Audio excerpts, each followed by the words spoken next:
যাদের ভোটার লিস্টে অলরেডি নাম এসে গিয়েছে আমি তাদের কাছে একটা অনুরোধ করব, এই 2026 ইলেকশনে ভুলেও যেন আপনারা ভোটদান থেকে বিরত থাকবেন না।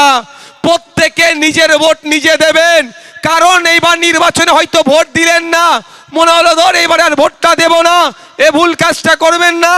ও এখন পাগলা গরু খেপে গেছে, কখন কি বলছে বোঝা মুশকিল হয়ে যাচ্ছে। হয়তো এটাও বলে বসতে পারে 26 সালে যখন নির্বাচনে অংশগ্রহণ করেনি মানে ওর কোনো অস্তিত্ব নাই, ওর নামটা হয়তো ভুলে উঠে গিয়েছিল, ওইটাও ডিলিট করে দাও। কি বলছি বুঝে আসছে? এটাও বলে দিতে পারে যে ওর 26 সালে যার নাম উঠেছিল ভোট দেয়নি মানে ওর নামটা ভুলে উঠে গিয়েছিল, ওটা ডিলিট করে দাও। তাহলে কি হবে? আবার তো নওশাদ সিদ্দিকী যে আইনজীবীকে টানাটানি করতে হবে। এমনি ভাই পকেটে পয়সা নেই, কত আইনজীবী লাগাবো? তাহলে সুতরাং এবার আমরা কি করব? যাই হয়ে যাবে, এক হাত ছাড়া ছাড়া যদি বাজ পড়ে, এক হাত ছাড়া ছাড়া যদি বাজ পড়ে, বোমার আওয়াজও যদি শোনায়, এতটুকু মনে রাখবেন ওই বোমার আওয়াজকে আপনাকে উপেক্ষা করতে হবে, দলবদ্ধ হতে হবে, ঐক্যবদ্ধ হতে হবে, সারিবদ্ধ হয়ে ওই দুর্বৃত্তদেরকে তাড়িয়ে আপনাকে আমাকে ভোট কেন্দ্রে গিয়ে আগামী দিনের জন্য আপনার আমার ভবিষ্যৎ সুরক্ষিত যেমন করব, সাথে সাথে আপনার আমার ভোটার লিস্টে নাম যাতে ঠিকঠাক থাকে তার ব্যবস্থা করতে হবে। এবার হতে পারে ছাপ্পা মেরে নিয়েছে তো আপনার ভোটটা। আচ্ছা, ছাপ্পা যখন মারে টাইম দিয়ে মারবে? যদি ছাপ্পা মারে, ছাপ্পা মারতে দেওয়া হবে না। ভাঙড়ে যদি একটা বুথে ছাপ্পা হয় বুঝতে পারবে অন্য জায়গায় কটা কি হবে। কি গো? হ্যাঁ, একটা বুথে যদি খবর পাই তাহলে দুটো বুথে ও বুঝে যাবে কি হবে। শান্তিপূর্ণ ভোট হবে, আমরা সাথ দেব। ভোট যদি না পাই হেরে যাব, বাড়ি চলে আসব। কিন্তু কোনো জায়গায় যদি ভোট চুরি হয়, এক জায়গায় যদি ভোট চুরি হয়, হাতের একটা আঙুল যদি ডিস্টার্ব করে বাকি 4টা আঙুল কিন্তু আছে, এটুকু মাথায় রাখবেন, বুঝে যান ইশারাতে। এটা ইশারাই বুঝে যান ভাই, এতটুকু। কি গো শামসুদ্দিন ভাই, সাদা ভাই, কি বলো? তাই হবে তো নাকি? একটা আঙুলকে ডিস্টার্ব করলে বাকি 4টা আঙুল আছে ভাই, স্বাভাবিকভাবে ডিস্টার্ব হবে। এবার বুঝে যাও, ছাপ্পার কোনো প্রশ্ন আসছে না। তারপরেও বলছি, বলতে পারে আমার ভোট তো অনেকজন মেরে নেবে। প্রিসাইডিং অফিসারদের কাছে ভোটার লিস্ট থাকে না? থাকে তো, ওখানে টিক মারতে হয় তো। কেউ যদি ছাপ্পা মারে ওখানে আর কি টিক মারবে? ও তো ভটাভট ছাপ্পা মারবে। আপনার কিন্তু প্রিসাইডিং অফিসারের ভোটার লিস্টটাই কিন্তু সংরক্ষণ হয়ে থাকে কোথায়? নির্বাচন কমিশনের অফিসে। তাই আপনাদের বলবো, নির্বিঘ্নে আপনাদেরকে যেতে হবে ভোট কেন্দ্রে গিয়ে আপনার মূল্যবান ভোট দিতে হবে।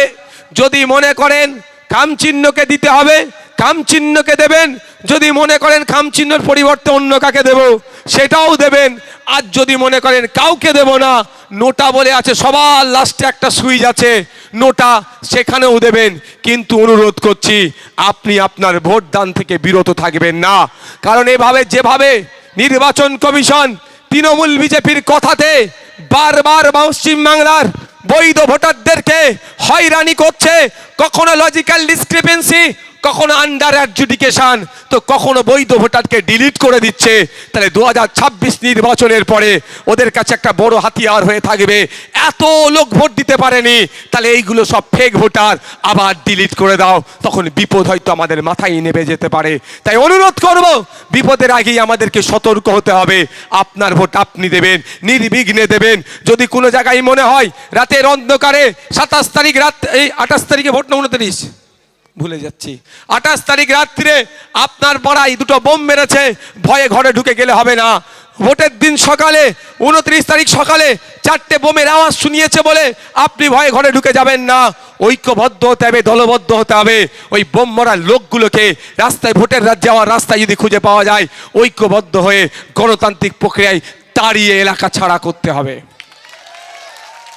আমি আপনাদের বলি, খবর আছে প্রতি বুথে ক্যানিং পূর্ব থেকে ওই সাইড থেকে ওই নটোরিয়াস ক্রিমিনালটা নাকি ভোটের জন্য 30টা করে লোক নিয়ে আসছে।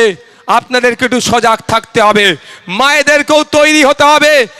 ভোটের আগের রাতে, ভোটের দিনে ক্যানিং পূর্ব, জীবনতলা, মৌখালি, সন্দেশখালীর লোক যদি এখানে ঘোরাঘুরি করে, তুমি তোমার কোন আত্মীয়র বাড়ি এসছো, পাকামু হচ্ছে, সন্দেশখালীতে ভোট চলছে, ওখানে ভোট না দিয়ে তুমি ভোগালীতে কি গল্প করতে এসছো, আলাকুলিয়াতে কি গল্প করতে এসছো, তাকে ধরে রাখবেন, কাশীপুর থানায় খবর দেবেন, কাশীপুর থানার অফিসাররা নিয়ে এসে তাকে তুলে গ্রেফতার করবে, এর ব্যবস্থা আমরা করব। কিন্তু সজাগ থাকতে হবে, কোনো বহিরাগত এসে আলাকুলিয়াতে, নাংলাতে, ভাঙড়ে যদি গুন্ডামি মস্তানি করে, ভাঙড়ের মায়েরা বাপেরা তাদেরকে ছেড়ে কথা বলবে না, গণতান্ত্রিক প্রক্রিয়ায় জবাব দেবে। প্রস্তুত নিতে হবে। ভোটের দিন সকালে তুমি মৌখালি থেকে এখানে কি করতে এসছো? কি বলছি বুঝতে পেরেছে? যেমন জীবনতলার গাড়ি এখানে এসে আগুন লাগলো বিজয়গঞ্জ বাজারে, না গাড়ির মালিককেও নেই, গাড়ির মালিককে, গাড়ি কে নিয়ে এসলো, কেন আগুন লাগলো, কেস কাওয়ারি কিছুই হলো না। কিন্তু আগুনটা লেগিয়েছে কে, খোঁজ নেওয়া দরকার, বা কেন আসলো খোঁজ নেওয়া দরকার। তাহলে ভোটের নমিনেশনে জীবনতলার গাড়ি এখানে কি হই করছিল?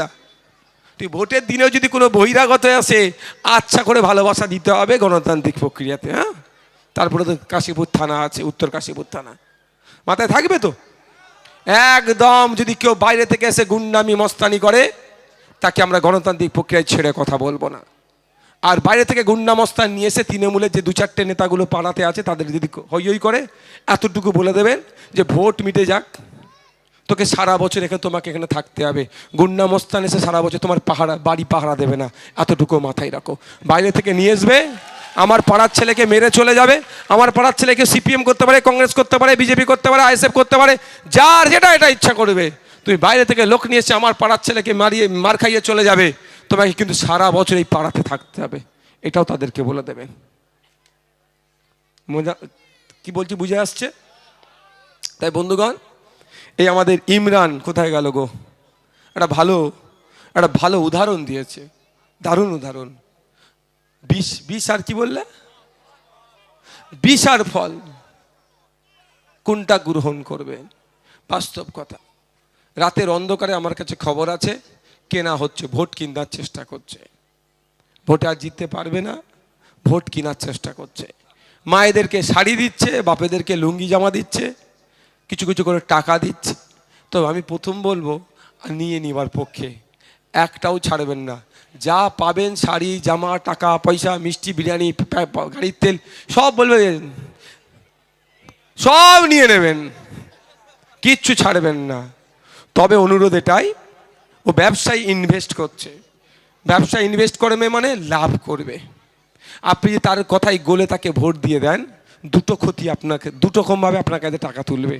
প্রথম কথা, 10 কোটি টাকা যদি ইনভেস্ট করে, 100 কোটি টাকা সে তুলবে। কেমন করে তুলবে?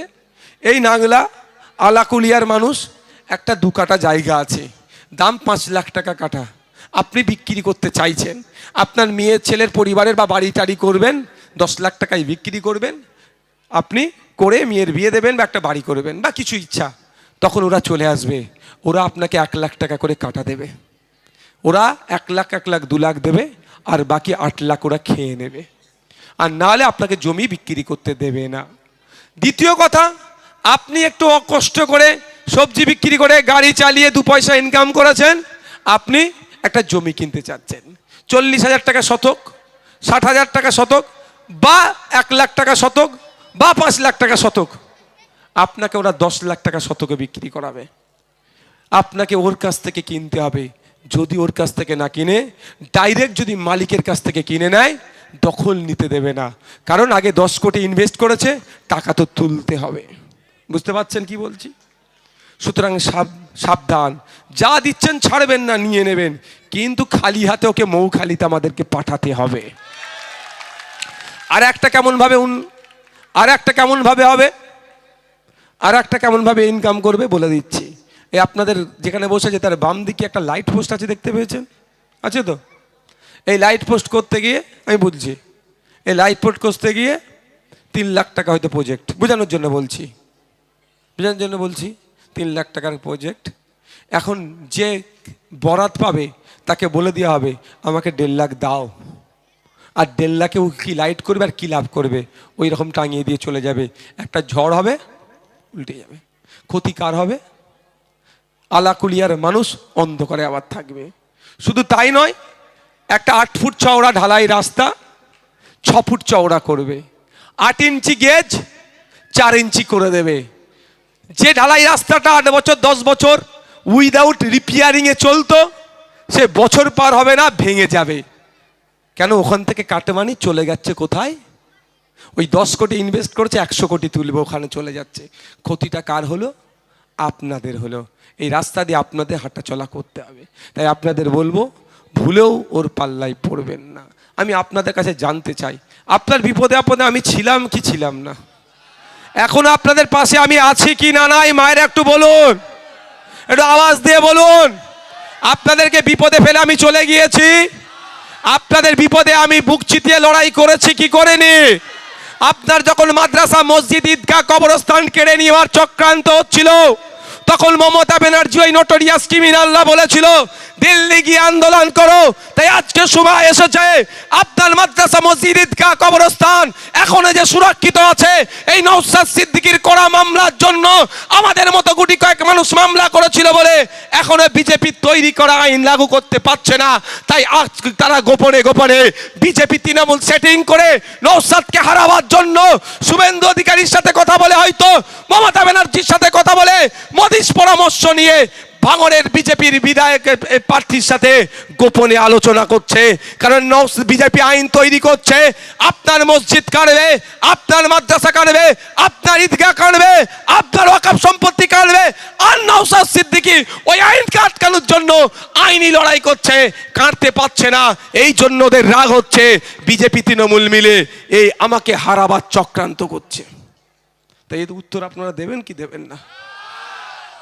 এই এখানে যারা গুটি কয়েক তৃণমূলের নেতা আছে তাদেরকেও বলবো, একটু ভাবুন তো, আপনার আব্বা আম্মা, দাদু দাদি যে কবরে শুয়ে আছে, সেই কবরটা এখনো যে বেঁচে আছে, অর্থাৎ বুল্ডুজার চালিয়ে দখল হয়ে যায়নি, এটা কিন্তু মমতা ব্যানার্জির করা মামলার জন্য নয়, ওই নটোরিয়াস ক্রিমিনালের মামলার জন্য নয়, নওশাদ সিদ্দিকীর করা মামলার জন্য। আর সেই